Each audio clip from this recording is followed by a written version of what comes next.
অত্যাচারিত হিটলার অর্থাৎ তৃণমূল কংগ্রেসের নেত্রী মমতা বন্দ্যোপাধ্যায়ের সরকারের আজ শেষ দিন। তার মাত্র কয়েক ঘন্টা আগে, গতকাল রাত্রির 12টার কিছুক্ষণ আগে, 12:30 11টা নাগাদ শুভেন্দু অধিকারীর আত্মসহায়ক চন্দ্রনাথ রথকে একেবারে বুকের মধ্যে হৃৎপিণ্ড লক্ষ্য করে দুটো গুলি চালিয়ে হত্যা করা হলো। গতকাল মমতা বন্দ্যোপাধ্যায় তার 80 জন যে সমস্ত এমএলএরা জিতেছিলেন তাদেরকে নিয়ে তার বাসভবনে বৈঠক করেছিলেন। তা নিয়ে আজকের পর্বের মধ্যে বিস্তারিত আপনাদের জানাবো। এখনো নতুন একটা সরকার তারা শপথ গ্রহণ করেননি। মুখ্যমন্ত্রী হিসাবে তিনি রেজিগনেশন দিতে নাছোড়বান্দা। বলেছেন এই ঘটনাকে তিনি নিয়ে যাবেন বিদেশের কোর্টে। ভারতবর্ষের মান ডোবানোর জন্য এখনো আরো কিছুটা তার পরিশ্রম এখনো হয়তো বাকি রয়ে গিয়েছে। ঠিক তার কয়েক ঘন্টা আগে যিনি এই মুহূর্তে গোটা পশ্চিমবঙ্গবাসীর জন্য মসিহা হয়ে উঠেছেন সে শুভেন্দু অধিকারী। দীর্ঘদিন ধরেই মমতা বন্দ্যোপাধ্যায়ের ত্রাসের কারণ, মমতা বন্দ্যোপাধ্যায়ের সব থেকে রাগের কারণ। ভবানীপুরে পর্যন্ত হারিয়ে দিয়েছেন, গতবার নন্দীগ্রামে হারিয়েছিলেন, এবারে ভবানীপুরে। সেই শুভেন্দু অধিকারীর আত্মসহায়ককে কেউ বা কোনো দুষ্কৃতী একেবারে কাছ থেকে এসে 3টি গুলি চালায়। প্রথমে 2টি বুকে এসে এবং একটি পেটে, আপনারা অনেকেই জেনে গিয়েছেন হয়তো গতকালই। এবং তার পাশে যে ড্রাইভার বসেছিলেন তারও একটি গুলির আগে তিনি আপাতত আশঙ্কাজনক অবস্থায় ভর্তি ছিলেন যখন এই খবর করছি বাইপাসের ধারের একটি হাসপাতালে। এই চন্দ্রনাথ তিনি ভবানীপুরের শুভেন্দু অধিকারীর যে কাজ কারবার ছিল তার দায়িত্বে মূলত তিনি ছিলেন এবং উত্তর 24 পরগনার বাসিন্দা। যদিও তিনি আদিবাড়ি মেদিনীপুরে, পূর্ব মেদিনীপুরে, কিন্তু তিনি উত্তর 24 পরগনাতে দীর্ঘদিন ধরে থাকতেন। সেই মধ্যমগ্রামে গতকাল এই নৃশংস ঘটনা ঘটেছে। এটা পরিষ্কার বলা যায় যে রাজনৈতিক প্রতিহিংসার জন্যই অন্তত প্রাথমিকভাবে বলা যেতে পারে। কে বা কেন করেছে এখনো ডিরেক্টলি ওঠেনি, তবে সন্দেহটা আমাদের পরিষ্কার। দেখুন, পশ্চিমবঙ্গকে যদি শান্তভাবে পরিচালিত করতে হয় তাহলে হিটলার বাহিনীকে জেলের বাইরে যতদিন রাখা হবে ততদিন পশ্চিমবঙ্গ অসুরক্ষিত থাকবে। এই হিটলার বাহিনী পশ্চিমবঙ্গকে ধ্বংস করার জন্য যতটা পরিশ্রম করা সম্ভব তারা সেটা করবেই। আজকের পর্বে আপনাদের সামনে সেই তথ্য দেব, কিন্তু আজকের পর্বটা বানিয়েছিলাম একেবারে অন্য একটা কনসেপ্টকে মাথায় নিয়ে, সেইটা আজকে আপনাদের সামনে আলোচনা করব। এবার আসুন সেই মূল পর্বে আমরা চলে যাই। বিচিত্র ছবি আপনাদের দেখাবো। আমরা ওই দূরে দেখতে পাচ্ছি অভিষেক বন্দ্যোপাধ্যায়ের বাড়ির, এটা হচ্ছে পাঁচিল। আর সেই পাঁচিলে সরাসরি যদি আমরা এগিয়ে যাই আমরা আপনাদের দেখাবো যে গেরুয়া পতাকা উঠছে অভিষেক ব্যানার্জির বাড়িতে। বাড়ির ছাদে গেরুয়া পতাকা উঠছে, সেই ছবি আমরা আপনাদের সামনে তুলে ধরবো। অভিষেক বন্দ্যোপাধ্যায় নাকি দেশ ছেড়ে পালিয়ে যাবার প্ল্যান করছেন। অন্তত সোশ্যাল মিডিয়াতে এই নিয়ে জোর চর্চা চলছে। না, হঠাৎ করেই হয়তো তিনি গায়েব হয়ে যেতে পারেন বলে অনেকেই সন্দেহ প্রকাশ করছেন। সোশ্যাল মিডিয়াতে এ নিয়ে এখন বহুল চর্চা চলছে। কিন্তু যে অংশটা দেখিয়ে শুরু করলাম সেটা হচ্ছে অভিষেক বন্দ্যোপাধ্যায়ের বাড়িতে নাকি কেউ গেরুয়া পতাকা উত্তোলন করে রেখে দিয়েছেন। দেখুন, কেউ গেরুয়া পতাকা উত্তোলন করবেন না, তার কারণ মমতা বন্দ্যোপাধ্যায় দুর্গাপুজোর সময় হিজাবের মতো করে তিনি একেবারেই দুর্গাপুজো উদ্বোধনও করেছিলেন। কাজেই একেবারেই কারুর ধর্ম আবেগকে আঘাত দেবেন না বলে আমাদের রিকোয়েস্ট আপনাদের সামনে।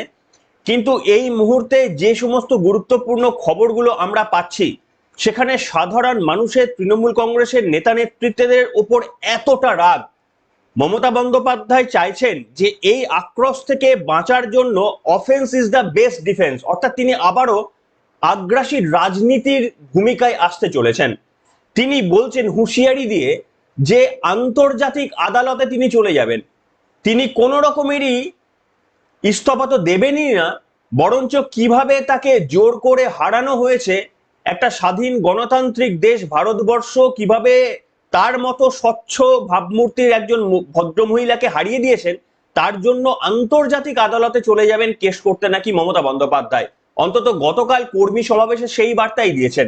অথচ গতকাল যে কর্মী সমাবেশ করলেন তার মধ্যে 11 জন জেতা বিধায়ক মমতা বন্দ্যোপাধ্যায়ের ডাকে প্রথম দিনেই সাড়া দিলেন না। খেলাটা পশ্চিমবঙ্গে ঠিক কোন জায়গায় হবে এবারে বুঝে যান আপনারা।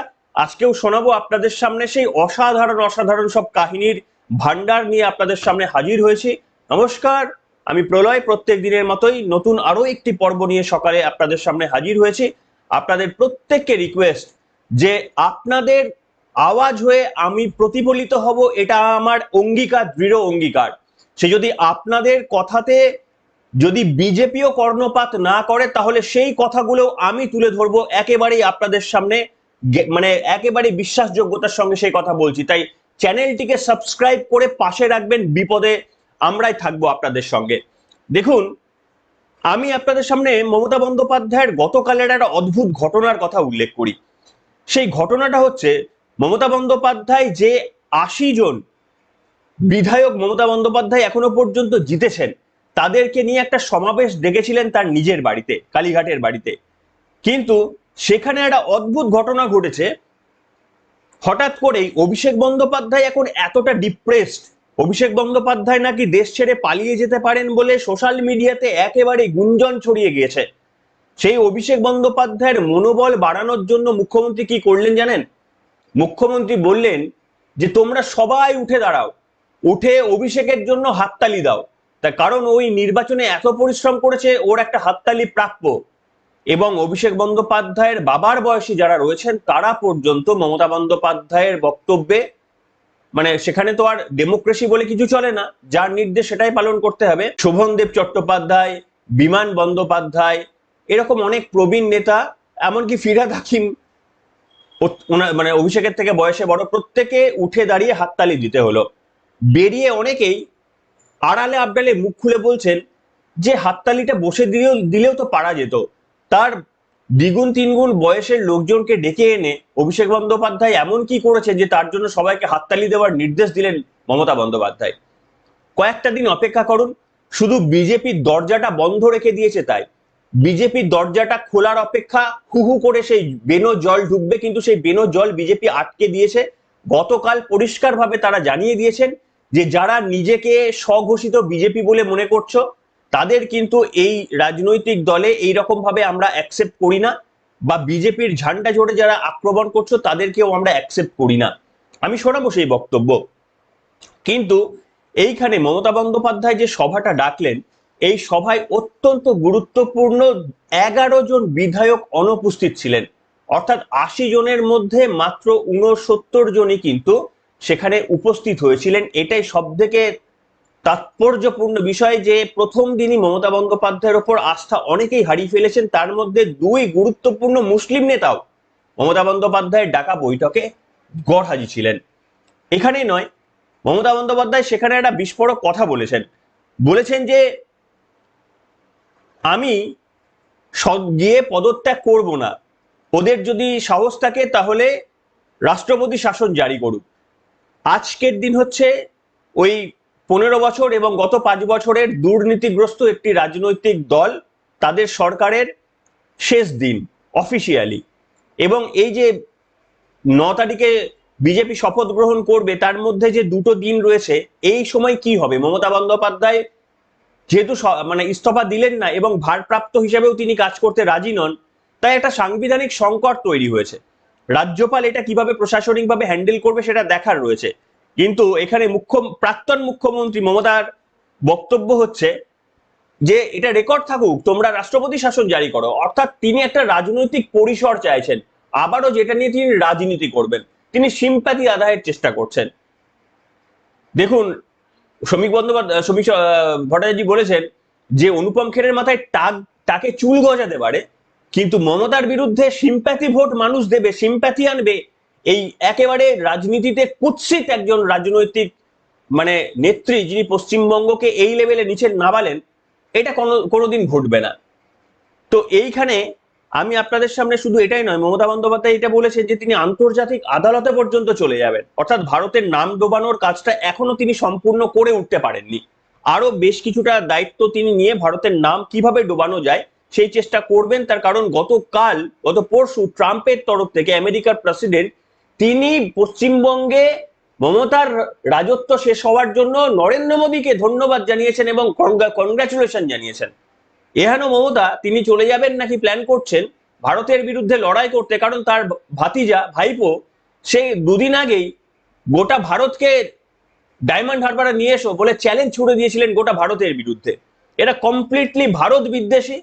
অনেকে সোশ্যাল মিডিয়াতে বলছে যে শেখ হাসিনাকে যেমন ভারত রেখে দিয়েছে, তেমনি আবার এই ঋণ চোকানোর জন্য মমতা বন্দ্যোপাধ্যায়কে আবার কয়েকদিন সেখানে ঘুরিয়ে আনা সম্ভব নাকি টুরিস্ট হিসাবে, সেটা সোশ্যাল মিডিয়াতে জোর আলোচনা চলছে। তবে আমি ওই সমস্ত আলোচনার বিষয়ে কান পাততে নারাজ। তিনি যতই হোক আমাদের প্রাক্তন মুখ্যমন্ত্রী, অযোগ্য হলেও তো তিনি ছিলেন 15টা বছর। এইখানে আমি একটা জিনিস আপনাদের দেখাবো, দেখুন পশ্চিমবঙ্গের কি পরিস্থিতি। সোমনাথ শ্যাম সম্ভবত তৃণমূল কংগ্রেসের ব্যারাকপুর বা কোনো একটা জায়গায় প্রার্থী হবেন। মানুষের রাগটা দেখুন, শুধু যাচ্ছেন মানুষ চেষ্টা করছেন কোনোভাবে তাকে মানে তার উপর আঘাত করতে। কিন্তু আমি বলবো একেবারে আমি সমর্থন করি না হিংসাতে। আমি প্রথম দিনই আপনাদের সামনে বলেছিলাম যারা হিংসা করছেন আমি তাদের সঙ্গে নেই। তো দেখুন কিন্তু মানুষের রাগটা দেখুন, এইটা চ্যানেলাইজ করতে হবে। বিজেপির ডেফিনেটলি এই মানুষের যে এই যে তৃণমূল নেতাদের ওপর রাগ, সরকার গঠনের পর শুভেন্দু অধিকারী অবশ্য ইঙ্গিত দিয়ে দিয়েছেন সব ফাইল খোলা হবে। দেখুন সোমনাথ শ্যাম এবং তার স্ত্রীর গত 5 বছরের সম্পত্তি, মানে আমি জানি না এক্স্যাক্টলি বলছি না, তবে 7-8 গুণ বৃদ্ধি পেয়েছে, অস্বাভাবিক হারে বৃদ্ধি পেয়েছে। শুধু তিনি একা নন, সব তৃণমূল নেতারই একই খবর, কিন্তু তার স্ত্রী সোমনাথ শ্যামের তার স্ত্রীর সম্পত্তি 5-7 গুণ বৃদ্ধি পেয়েছে। শুনুন, দেখুন সোমনাথ শ্যামের সেই চিত্র। अरे चलिए ना, क्यों आप पूछ कर रहे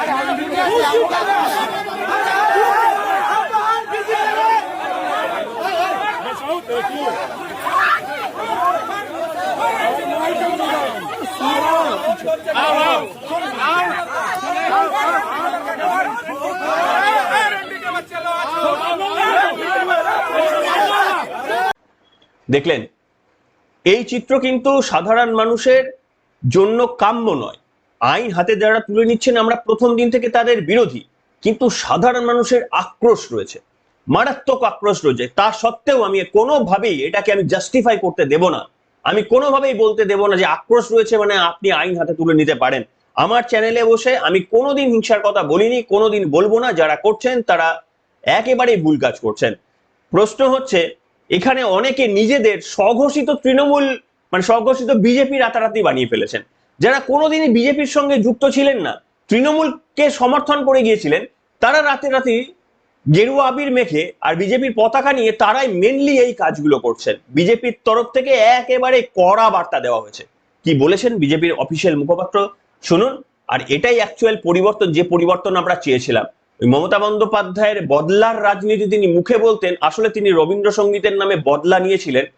মানে কয়েক হাজার মানুষকে আনঅফিসিয়ালি খুন করার দায়িত্ব দিয়েছিলেন। তো সেই মমতা বন্দ্যোপাধ্যায়ের রিজিম আর ফেরাচ্ছে না আমাদের এই বিজেপি সরকার, এটা অত্যন্ত শুভ লক্ষণ। শুনুন কি বলেছে বিজেপি স্পোকস পারসন।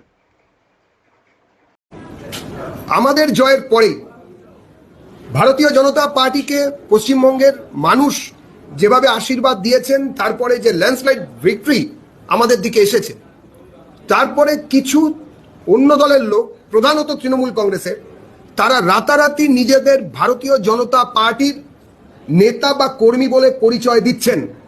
বিজেপিতে এই জিনিস হয় না। এই যে যারা স্বয়ং নিজে থেকে যারা বিজেপি বলে দাবি করছেন, স্বঘোষিত বিজেপি, তারা বিজেপি নন এবং এভাবে বিজেপিতে কেউ যুক্ত হতে পারেন না। আমরা এটাও লক্ষ্য করেছি যে কিছু বিধায়ক তারা ঘোষণা করে দিচ্ছেন, কিছু পৌরসভার লোকজন, পৌরসভার পৌর প্রতিনিধি, তারা সরাসরি ঘোষণা করছেন যে তারা নাকি বিজেপি হয়ে গেছেন, যারা তৃণমূলে ছিলেন। বিজেপিতে এইভাবে যোগদান করা যায় না। শুনলেন, এখানে কোনো হিংসার জায়গা নেই, কোনো হিংসার জায়গা নেই। এবং মুসলমানদের তৃণমূল কংগ্রেস যে কিভাবে ব্যবহার করেছে আপনারা সবাই জানেন। আমার সব থেকে দুঃখ লাগে যে আমার যে সমস্ত মুসলমান ভাই বোনেরা রয়েছে, আরে ভাই আপনারা কোনো অংশে আমাদের থেকে কম ইন্ডিয়ান, আপনারা কোনো অংশে, আজকে তো বিজেপির পরিবর্তন, আজকে ক্ষমতায় বিজেপি এসে গেছে, আজকে আমাদের বক্তব্য কোথাও চেঞ্জ হয়েছে?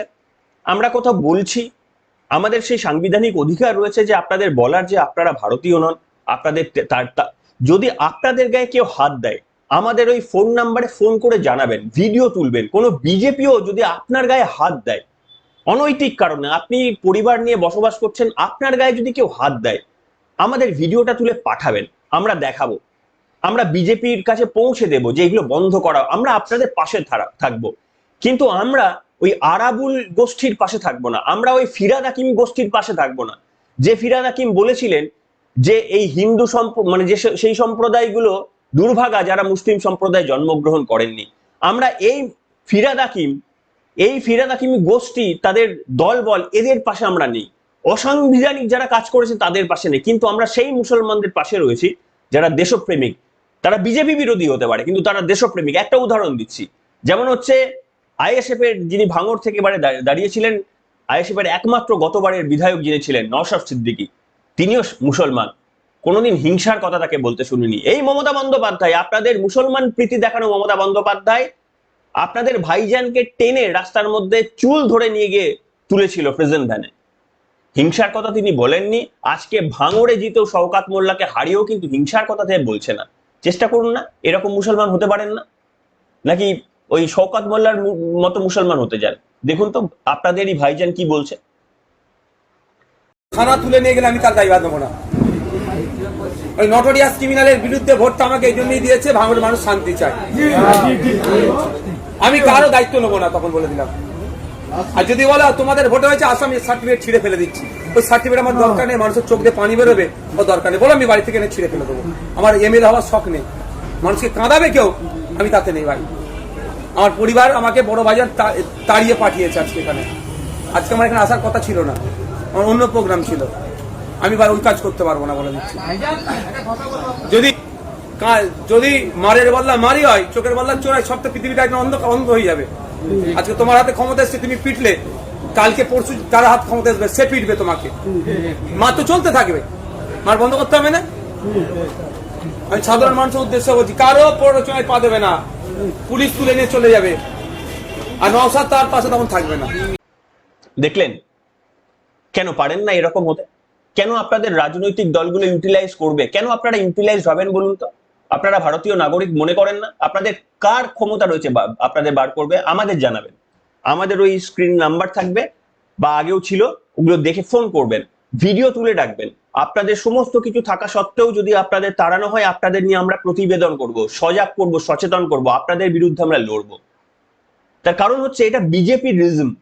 এখানে মমতা বন্দ্যোপাধ্যায়ের মিথ্যে কথা চলবে না। ওই বিচুটি পাতার মধ্যে একটু চুন লাগিয়ে বিরোধীদের মুখে দিয়ে দাও, এ কথা কেউ বলবে না। যদি কোনো বিজেপি নেতা বলে আমাদের জানাবেন, আমরা বিরোধিতা করব, আমরা আপনাদের পাশে থাকবো। এক্স্যাক্টলি আমার একটা হিন্দু ভাইও যতটা ইম্পর্টেন্ট আমার জন্য, আপনাদের মধ্যে যে মুসলমান ভাই রয়েছে অতটাই ইম্পর্টেন্ট। কিন্তু একটা জিনিস মাথায় রাখতে হবে, যে দেশপ্রেমটা কিন্তু আপনাদের মধ্যে জাগ্রত থাকতে হবে। তার কারণ আপনি কোনো একটা জায়গায় সরস্বতী পুজোর মূর্তি ভাঙচুর করছেন, কালী মন্দিরে গিয়ে পেচ্ছাপ করছেন, আর সেগুলো নিয়ে আপনারা আপনি করছেন না, যারা করছেন তাদের বিরুদ্ধেও আপনি প্রতিবাদ করছেন না, এটাও কিন্তু সমান অপরাধ। কাজে দেশপ্রেমটা জাগ্রত করতে শিখুন। আপনার ধর্মে কেউ যদি কোনো ব্যাঘাত ঘটায় আমরা প্রতিবাদ করব, আমাদের ধর্মে যদি কেউ করে আপনারা প্রতিবাদ করতে শিখুন। দেখলেন না নওশাদ সিদ্দিকী কি বললেন? একে লিডার বানান আপনাদের, এ তো বিজেপি বিরোধী, একে লিডার মানুন। শওকত মোল্লা আপনাদের লিডার হতে পারে না, যে বোম বাদে মানুষ খুন করে, সে আপনাদের লিডার হতে পারে না। এ হচ্ছে আপনাদের লিডার, একে লিডার বানান। তো যাই হোক, আপনারা কমেন্ট করুন। আপনারা, আমি মাঝে মাঝে দু একটা কল একেবারে রাত্রির দিকে ধরার সুযোগ পাচ্ছি, সবসময় সব কল ধরে উঠতে পারছি না। আপনারা ফোন করছেন, তাও অনেকের সঙ্গে কথা বলার চেষ্টা করেছি রাত্রির পরে। কিন্তু আমার বক্তব্য হচ্ছে যে আপনারা হোয়াটসঅ্যাপে মেসেজ করুন, হোয়াটসঅ্যাপে ভিডিও পাঠান, তাহলে সেখানে আমি প্রত্যেককে আনসার দেওয়ার চেষ্টা করেছি রাত্রির সময়। তো যাই হোক, আমি এখানে একটা এবার তথ্য দিই যে বিজেপি এই যে চেঞ্জ মানে মন্ত্রিসভার গঠন হচ্ছে, আপনাদের কিছু তথ্য আমি জানিয়ে রাখি যেটা আপনারা জানতে চাইছেন। সেটা হচ্ছে কারা কারা আসতে পারে, ওই মন্ত্রিত্বে কারা কারা থাকতে পারেন, আপনাদের সকলেরই একটু কৌতূহল রয়েছে। সে কৌতূহলটা আসুন নিরসন করা যাক। শুভেন্দু অধিকারী সম্ভাব্য মুখ্যমন্ত্রী কোথাও থেকেও পাইনি, এটা আমার ব্যক্তিগত। শুভেন্দু অধিকারী ছাড়া দ্বিতীয় কেউ কোনো যোগ্য প্রার্থী হতে পারে না। তবে শুভেন্দু অধিকারী দুটো জায়গা থেকে জিতেছেন, তাকে একটা জায়গা ছেড়ে দিতে হবে। তিনি ভবানীপুর ছাড়বেন নাকি নন্দীগ্রাম ছাড়বেন? আমার মনে হয়, জানি না, খুব ডিফিকাল্ট। নন্দীগ্রাম তিনি ছাড়তে পারবেন বলে আমার মনে হয় না, তাকে কোনোভাবে ভবানীপুরই ছাড়তে হবে। এবং আমার ধারণা প্রিয়াঙ্কা টিব্রেওয়াল, তিনি হেরে গিয়েছিলেন, তাকে হয়তো ওখানে দাঁড় করানো হতে পারে। আচ্ছা, এছাড়া কারা কারা মন্ত্রী হতে পারে? রূপা গঙ্গোপাধ্যায়, শঙ্কর ঘোষ, দিলীপ ঘোষ, অগ্নিমিত্রা পাল, বঙ্কিম ঘোষ, স্বপন দাশগুপ্ত, ইন্দ্রনীল খান, এটা হচ্ছে শরদৎ এম, আমি ঠিক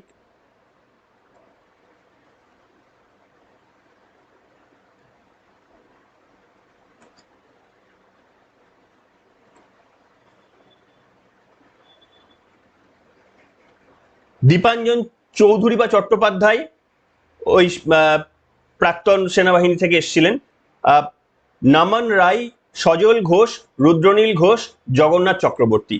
এই হচ্ছে মোটামুটি এখনো পর্যন্ত আমাদের কাছে পাওয়া একটা লিস্ট। এরাই কিন্তু মন্ত্রিত্বের জায়গা নিতে চলেছেন।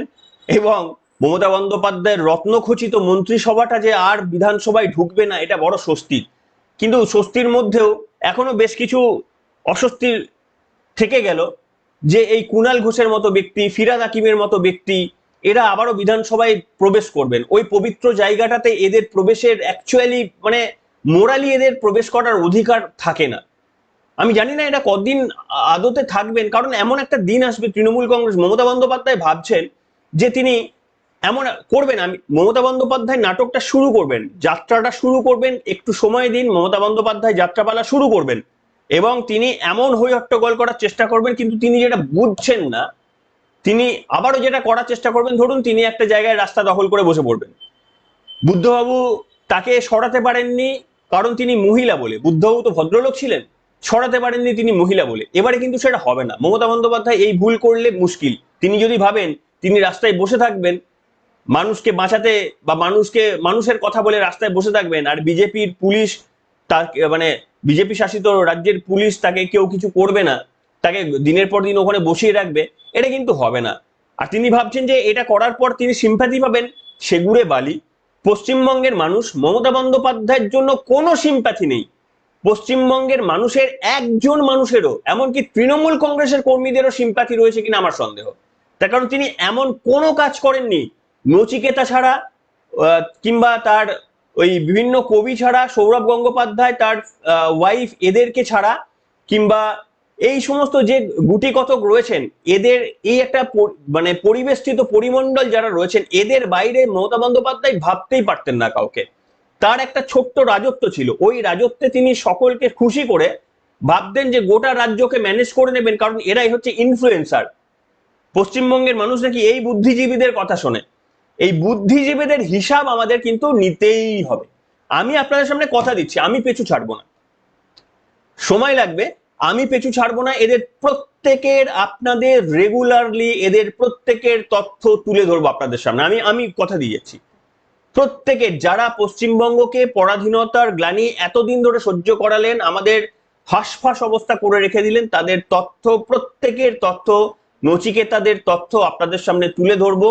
এরা কতটা পা চেটে পশ্চিমবঙ্গের মানুষকে কতটা মানে পরাধীন করে রেখে দিয়েছিলেন, এদের কিন্তু কোনোভাবে এই জায়গা আসতে দেব না। আমরা আসলে প্রতিবাদ করব, শান্তিপূর্ণভাবে গণতান্ত্রিক অধিকার মেনে, সংবিধান মেনে প্রতিবাদ করব, এবং এদের মূল স্রোতে আসা থেকে যেন কোনোভাবে এরা অ্যাডভান্টেজ না নিয়ে ওই বিজেপির কোনো একটা নেতার সঙ্গে ভালো ফোন করে, দাদা যা হয়েছে ভুলে যান, এই যে মিষ্টির প্যাকেট পাঠালাম, করতে দেব না, করতে দেব না, বলে দিলাম আপনাদের সামনে, এসব করতে দেব না। যদি করতে আসে তাহলে এদের মুখোশ খোলার কাজটা কিন্তু করব আপনাদের সামনে। তার কারণ এরা এতদিন ধরে যে নরক যন্ত্রণা দিয়েছে, পশ্চিমবঙ্গের খুন হয়ে যাওয়া সাধারণ পরিবারকে আরো বেশি যাতে খুন হয়, তার জন্য এই যা চেষ্টা করে গেছে, এদেরকে আসতে দেব না।